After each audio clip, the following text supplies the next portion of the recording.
Another day, another vlog. For today's video guys is magpakain muna tayo ng mga papis namin mga guys.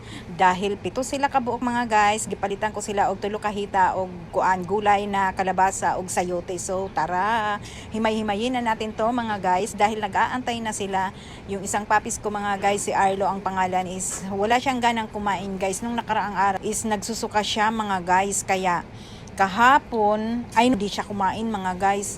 Naawa nga ako dun mga guys sa papis ko guys, kasi ayun nga, hindi nga siya kumakain mga guys. Awang-awa talaga ako, hindi ko alam kung anong gagawin ko.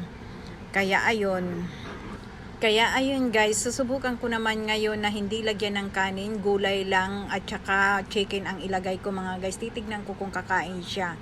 So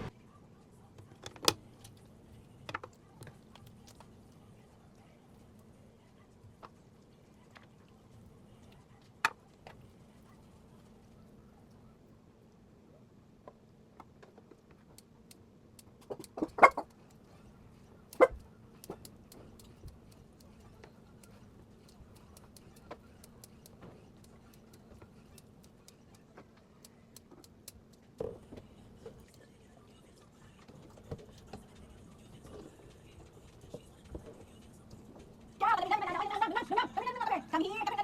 Hindi yan sa inyo mga lalagoy. Come here.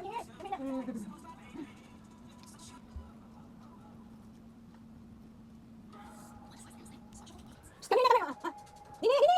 Ang isang papis mga guys, yung lalaki, ayaw niya kumain guys, naawa nga ako dahil dalawang araw na yata siya ngayon hindi kumakain mga guys. Kasi nung nakaraan kasi guys, is suka siya ng suka. Kasi hindi naman kasi lahat ng oras mga guys is mapakain ko sila ng tamang oras. Kasi nga, syempre marami sila, hindi ko sila kayang suportahan sa mga pagkain nila mga guys. Kaya nalipasan niya siya ng gutom, ayun sumuka siya guys. Tapos ngayon, ayaw siyang kumain mga guys, naawa nga ako dun eh.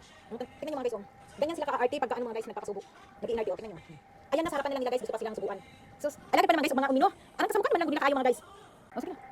Mauna sila mga guys, parang artihan man lang sa kanila mga guys. Yeah, sure. Tapos, ingana sila ka-arte guys. Inang pagkaon manok, samantalang kami gulay lang kami mga guys. Kay syempre nagtipid po na pero sa mga manok ay sa mga kuan mga guys, sa mga iro. Ingana na sila guys, kayo. Manok ang ilang pagkaon mga guys. So,